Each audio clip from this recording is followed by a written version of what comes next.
Power is seductive, isn't it?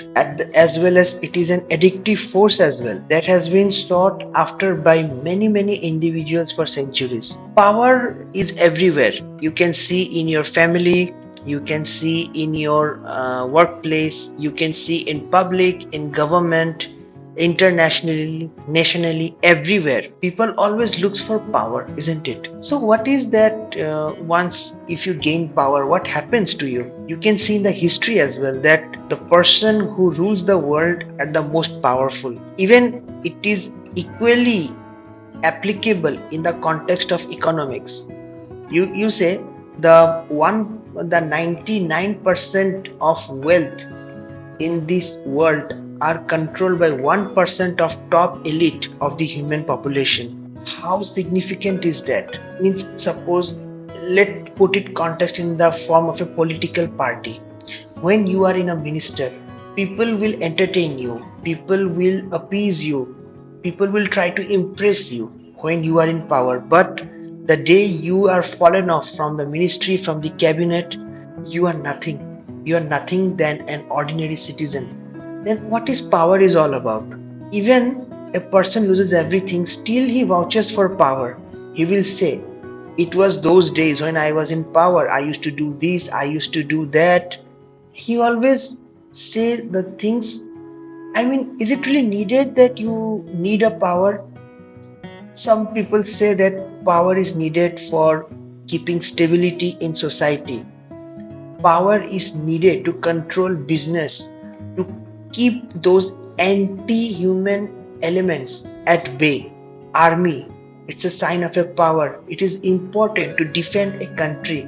Good evening, how are you all? This is your host Debottam and you are listening to Better You, Better Life, a self-improvement plan podcast, season 1, episode 20. Continuing with the context, power really gives a feeling of superiority. Today I was in the workplace, I was observing one officer who is obviously senior to me, how he was applying his power to his subordinate. One of the office staff, he wanted to put up an application for leave because he has some personal commitment for his family. Actually, he wanted to get his younger sister married, for which he needed 10 days of break. I know him personally, like he's a very hard worker and he is the probably the most sincere employee in our organization. But that officer, who is his immediate reporting officer, kept him waiting for 3 to 4 hours, and before assigning that application, before approving that application, he made him work like hell. That's when it struck me that what is power is all about. What will you do? Ultimately, we came empty-handed, we will go empty-handed. Then what this power is going to do extra for us? It is that today's discussion is becoming more philosophical today, but it is also important to talk about it. Tomorrow when I will reach that position, but somebody will reach that position, how you exhibit yourself when you will get those critical responsibilities in your hand, how you behave, how you use the power, the authority you deserved matters a lot, and that's what defines you and defines your character. Since history immemorial, people wants to have control over others by ruling over them. Your manager wants to rule over you, your friend wants to rule over your relations, ministers wants to rule over people, billionaires wants to rule throughout the world through money. Then everybody wants to get ahead to rule by sidelining others. Sadly, in today's generation, this has become the common trend. My question is why people can't work together. Even those doing are only for show off, they are pretending. Those who are at power, or those who are saying that even if we are at powerful position but we really care for public, it's not like that. They are pretending. They are trying to gain sympathy, or they are trying to impress you so that you keep them in conscious. When they need you, they could use you. Again, they want to control others' emotion and rule psychologically, for which social media is a very good and easy weapon these days. I was trying to introspect about the concept of power. Power is a driving force that compels people to strive for influence and control, and it can be found in many aspects of life. Let's take some examples from our daily life. You will see, from politics to business, from personal relationships to social dynamics, the quest for power is often seen as the ultimate goal. Then why is that power is so addictive? I'm asking again and again. I try to find out. Let's see how it goes off. At its core, at an individual's core, thought process and value systems, power provides individuals a sense of control over others' lives and the world around them. It offers a feeling of agency and influence that can be intoxicating. That rush of adrenaline, that pride that comes with achieving a position of authority or influence is not matching to anything else in this world. And that's why many people crave themselves being hooked on that feeling. And it's true. That's why a minister always wants to be a minister, a manager always wants to be a manager, and your boss always tries to boss around you, isn't it?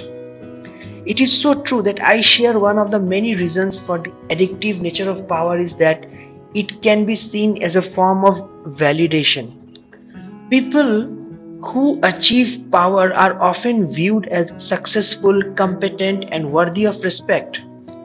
Not worthy of respect, rather, they demand respect. In a world where achievement is prized and celebrated, the acquisition of power can serve as a badge of honor. It is very evident in military chief of countries how they are putting their badge of honor. It can be a way to prove to oneself that others that they are capable and deserving of recognition. Means they have done something very unique that others can't do or they haven't done, and they deserve respect to be recognized. And people crave for recognition. Power can also be a means of satisfying deeper emotional needs or ego. In other words, they want to feel probably safe. For some, the desire for power may stem from a need for validation, acceptance, or love. By achieving power, individuals may be attempting to fill a void in their lives, seeking a sense of belonging that yes, I belong to this elite group, I belong to this group of rich businessmen, I belong to this group of ministers to who they serve public for different welfare measures. The purpose just varies from individual to individual as they feel that they have been lacking, and once you bring them out of that group, they feel that they have lost everything in life, and that's what drives them to get back into that group of elites. Another factor that contributes to the addictive nature of power is the desire for more. Human beings as a social animal are never satisfied.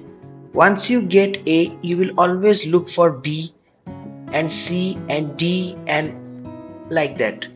Once a person has tasted the thrill of power, they often become hungry for more.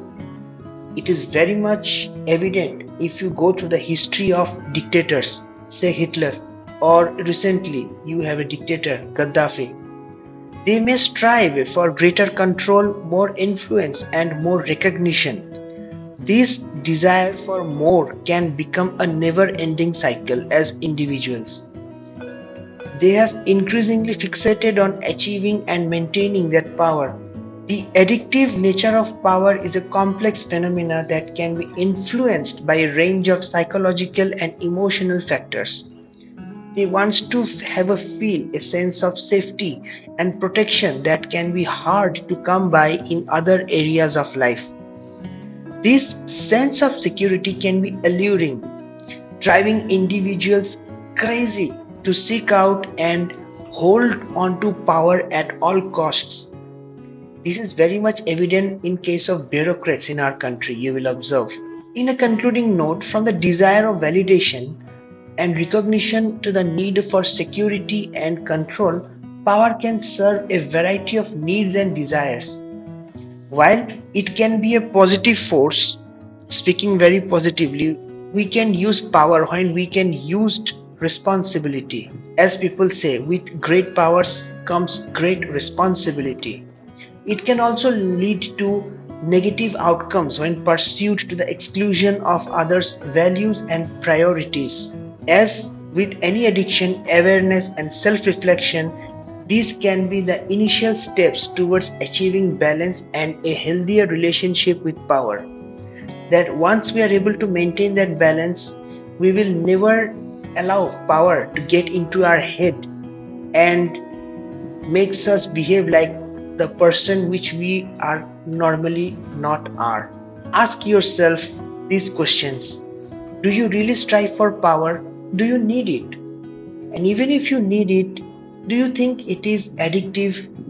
And if power is not there, what is that something else you would like to do or you would like to achieve in your life?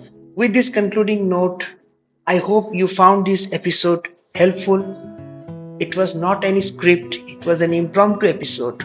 I wish I could relate with you in some way or the other way. In the next episode, we will be talking about something new, context, in order to bring the better version of ourselves. Till then, enjoy your week. This is Debottam, your host, signing off.